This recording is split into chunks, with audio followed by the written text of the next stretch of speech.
1919년 3.1 만세운동 이후 두만강변 국경지대에 팽팽한 긴장감이 감돌기 시작했다. 당시 일본의 국경수비대는 간도에서 활동하는 무장 독립군의 주요 표적이었다. 독립군들은 수시로 국경을 넘어 국내 진공작전을 펼쳐나갔다.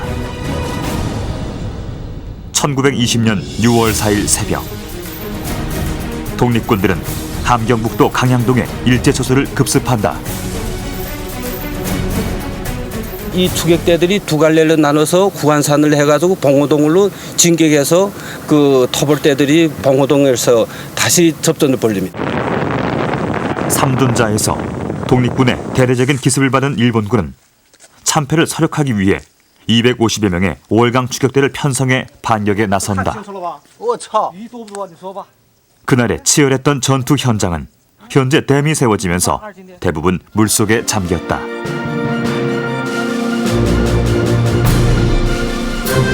약 100년 전 봉오동에서 일본군과 독립군의 격전이 벌어진다.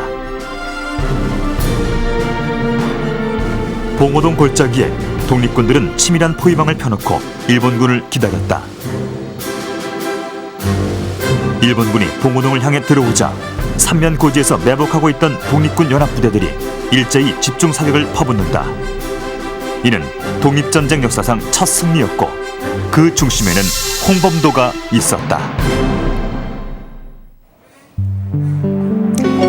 봉오동 전투 조국 광복의 이제 밑거름이 된 항일 투쟁 중 하나인데요. 봉오동 전투 많이 들어봤고 또 다들 알고 계신 듯하지만 정확히 어떻게 좀 알고 계시는지 유근씨께서는. 그래서 정말 죄송하고 면목없게도 학창 시절 이래로 거의 처음 들어보는 이름이 아닌가 싶을 정도인데 네.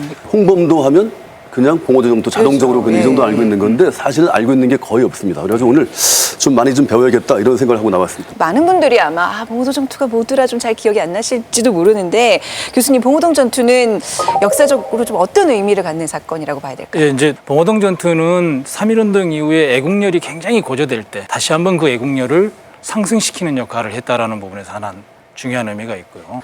홍범도 부대의 특징 중에 하나는 다른 부대에 비해서 유달리 압록강과 두만강을 넘어와서 국내 진공작전을 전개한다는 것이 다른 독립군 부대에서는 쉽게 보이지 않는 부분이었어요. 그건 홍범도가 갖고 있는 의식적인 지위다라고 볼 수밖에 없고요.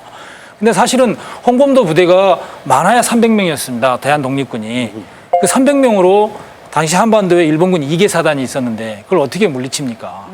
중요한 것은 정치적 파급 효과였던 거고 네. 다른 하나는 조선인, 국내에 있는 우리 조선 민중들에게 새로운 희망, 기쁨을 남겨주는, 기대와 희망을 남겨주는 중요한 활동이었다. 특히 삼분자 전투에서 일본군들을 아주 크게 이제 패배를 시킵니다. 그러다 보니까 이제 일본군들이 뭐 약이 바짝 올랐겠죠. 그래서 그 당시에는 뭐 꽤 많은 한 250여 명의 병력을 이끌고 이제 이 독립군에게 이제 반격을 하러 왔는데 네. 바로 이 홍범도 장군이 섬멸을 했던 그 독립운동사의 길이 남은 그 전투가 바로 봉오동 전투입니다.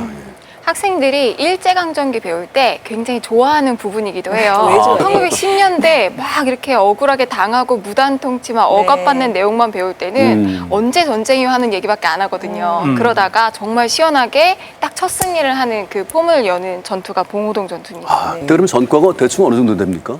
상해 임시정부 측 발표에 의하면요. 일본군 측 피해가 전사자가 157명인데 우리 측의 전사자가 단 4명밖에 안 됩니다. 어마어마한 그렇군요. 대승이죠. 일본군 측이 대패를 하고 난 이후에 정부에 이제 보고서를 보내게 되는데 당시 지휘관인 야스카와 소자가 우리 부대가 너무 잘 훈련이 되어 있어서 막기가 이제 힘들고 지형적인 걸 이용을 해서 방어도 굉장히 잘한다, 능수능란하다 이런 기록이 있습니다. 네. 선생님께서도 이 부분 학생들한테 설명하실 때는 막 목에 이렇게 힘이 딱 들어가실 것 같아요. 이 어깨가 다 펴지고, 그렇죠? 입으로 효과음 내면서